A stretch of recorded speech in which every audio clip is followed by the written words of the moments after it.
Welcome to the Slop Farm. Enjoy the video. You begin by protecting your layout. Back up your settings and home screen so you can revert if needed. Once done, confirm whether you're on Android or iPhone and note the OS version because steps differ. Next, open Settings and go straight to Display, Wallpaper, Theme, or the specific launcher app. You're taking action now. Locate the active theme entry and tap it. This first step isolates what to remove and avoids deleting system files inadvertently.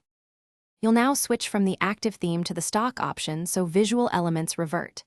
Tap the active theme and choose Default, Light, or System Theme. That restores icons, fonts, and colors immediately.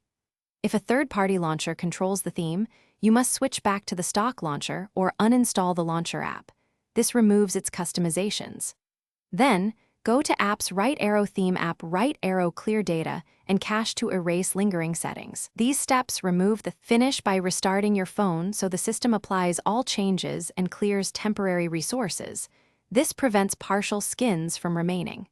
Once rebooted, restore your home layout from the backup you made, reinstall only essential apps, and verify fonts and icons are back to normal. If you still see themed elements, boot into safe mode to isolate and uninstall the offending app. This is the key troubleshooting tip, because safe mode prevents third-party launchers and theme engines from loading.